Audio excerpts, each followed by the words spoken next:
에스더 8장 1절에서 17절까지 말씀을 살펴보도록 하겠습니다.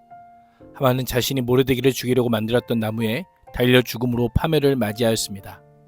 하만이 갖고 있던 모든 소유와 권한은 모르드게에게 이양됩니다.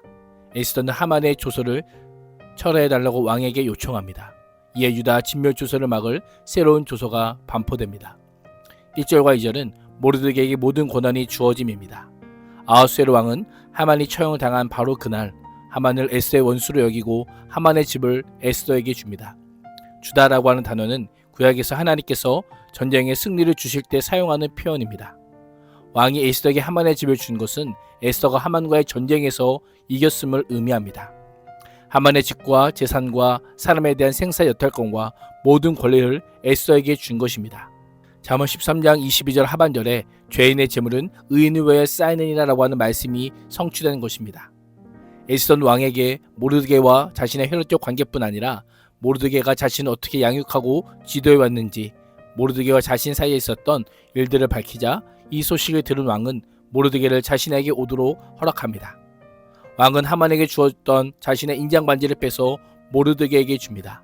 인장반지는 왕이 공적인 업무를 수행할 때 사용하는 것으로 왕의 손가락에 있는 인장반지를 문서에 날인함으로 법령이 공인되었습니다. 따라서 왕이 자신의 손가락에 있는 반지를 빼어 누군가에게 준다는 것은 그 반지를 소유한 사람에게 막대한 권력과 권위를 준다는 의미입니다. 왕은 모르드게의 위치를 하만의 위치로 격상시킵니다. 에스더는 하만의 재산을, 모르드게는 하만의 권력을 이어받게 됩니다. 하만의 재산을 왕으로부터 받은 에스더는 이제 그 재산을 모르드게로 하여금 관리하게 합니다. 3절에서 8절은 에스더가 조서 철회를 요청입니다. 모르드게는 왕의 가장 높은 신하가 되었지만 아직 해결되지 않은 문제가 있었습니다. 바로 하만이 남기고 간 조서입니다. 아직 왕이 내린 조서가 유효하기에 유다인들이 진멸 위기에 있습니다. 에스더는 자신과 모르드게의 목숨을 구한 것에 만족하지 않습니다. 왕의 발 앞에 엎드려 울면서 왕에게 하만이 유다인을 진멸하려고 내린 악한 음모를 철회해달라고 요청합니다. 하만은 처형되어 사라지고 모르드게는 하만이 가지고 있는 힘과 권위를 가지고 있는데 에스더가 왕 앞에서 울기까지 하며 하만의 악한 길을 제거하기를 애원할 필요가 있을까라고 우리는 생각할 수 있습니다. 중요한 것은 하만이 죽었다 하더라도 그가 내린 조서마저 효력을 잃은 것은 아니었기 때문입니다. 하만이 내린 조서는 왕의 인장반지가 찍혀있기에 어명과도 같았습니다.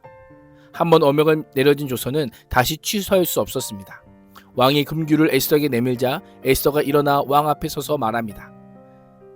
에스더는 왕이 자신에게 보여주고 있는 호의를 최대한 이용합니다. 에스더는 왕이 만일 즐거워하시며 내가 왕의 목전에 은혜를 입었고 또 왕이 이 일을 좋게 여기시며 나를 좋게 보시진대 라고 하며 사중적으로 자신에 대한 호의를 강조합니다. 자신의 소원을 아뢰기 전에 최대한 예의를 갖춰 공손하게 말하고 있습니다. 에스더는 아각 사람 함무다다의 아들 하만의 왕의 각 지방에 있는 유다인들을 진멸하라고 꾀하고 쓴 조서를 철회해달라고 요청합니다. 조서 철회 요청은 왕이 이전 결정이 잘못되었음을 지적하는 것이요 왕의 권위와 관련된 일이기에 에스더는 왕의 기분을 거스르지 않기 위해 매우 조심합니다. 조서를 작성한 사람이 하만이라는 것을 분명히 하므로 조서의 책임이 왕이 아니라 하만에게 있음을 강조하고 있습니다. 조서를 취소한다 할지라도 그것은 어명을 반복하는 일도 아니고 왕의 권위에 해가 되지 않으며 심지어 페르시아 법에도 어긋나지 않는다라고 하며 조서를 철회해야 하는 왕의 부담감을 줄여주는 지혜를 발휘하고 있습니다. 에스더는 유다인이 자신의 민족이요 친척임을 강조하며 그 조서로부터 자기 민족을 구원할 새로운 조서를 반포를 시급히 해달라고 청원합니다. 에스더의 강곡한 부탁에 왕은 에스더와 모르드게에게 왕의 이름으로 마음대로 조서를 써서 왕의 반지로 인치라라고 합니다. 한번 반포된 조서를 철회할 수 없기에 능력과 지혜를 발휘하여 유다인을 보호할 조서를 써서 발표하라는 것입니다. 에스더의 모습이 어떻게 보이십니까? 에스더는 자신의 목숨만 귀히 여기지 않았습니다. 자신의 동족 유다인의 생명도 매우 소중히 여겼습니다. 그리스도인에게 있어서 공동체가 온전히 설 때까지 우리의 영적인 전쟁은 결코 끝나지 않음을 잊지 말아야 합니다. 그 전쟁은 지금 여기 나를 부르신 삶의 자리에서도 계속되고 있음을 기억해야 합니다. 우리의 모습은 어떠합니까? 나의 편안함과 편리함이 공동체의 아픔과 눈물과 고통을 둔감하게 한다면 그것은 축복이 아님을 기억해야 합니다. 우는 자들과 함께 우는 것이 우리의 소명이요 사명임을 잊지 말아야 합니다. 9절에서 17절은 새로운 조서를 반포입니다. 모르드게는 왕의 명령에 따라 왕이 서기관들을 불러 조서를 씁니다. 하만의 조서가 내려진 지 70일 만에 하만이 유다인을 진멸하려고 한 바로 그날, 유다인 역시 자신을 해하려는 자들을 죽이고 도륙하고 진멸하여 스스로 방어할 수 있도록 새로운 조서를 작성합니다. 이는 하만이 작성한 조서를 인정하되 그 조서를 무력화할 수 있는 더 강력한 내용을 담은 조서인 것입니다. 하만은 유대인이면 무조건 죽이라고 했지만 모르드게는 유다인을 공격하는 자들만 공격하라고 명령하며 자위권을 이용하여 자신들을 공격하는 대적에게 원수 갚을 기회를 줍니다. 이제는 시간과의 싸움입니다. 14절은 하만의 조서를 전달할 때보다 역절들이 더욱 긴급하게 움직이고 있음을 묘사하며 하만이 낸 조서의 내용을 무력화시키고 유다인들에게 구원과 승리를 안겨다주는 소식이 빠르게 전파되고 있음을 강조하고 있습니다. 모르드게는 정식으로 왕의 신하가 되어 가장 권위 있고 화려한 복종을 하고 왕을 보좌하게 되었고, 이런 모르드게의 영전을 유다인뿐만 아니라 수상선도 기뻐하며 잔치를 벌였습니다.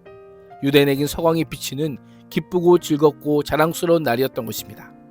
살 길을 찾은 유다인들은 잔치를 벌였고, 유다인들을 죽이려 했던 사람들이 오히려 유다인을 두려워했고 심지어 유다인이 되기까지 했다라고 기록합니다.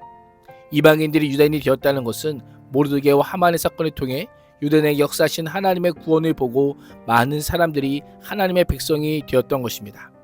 하나님의 구원하심을 통해 페르시아 사람들이 하나님을 알게 되고 하나님을 믿게 된 것입니다. 우리 또한 예수 그리스도로 인해 멸망의 날이 승리의 날이 되었음을 기억하며 구원의 길, 생명의 길을 알리고 전하는 삶을 살아갈 수 있기를 주님의 이름으로 축복합니다. 기도하겠습니다. 하나님, 예수 그리스도로 말미암아 열린 구원의 길과 생명의 길을 전하는 전도자의 삶을 살게 하여 주옵소서. 예수님의 이름으로 기도합니다. 아멘.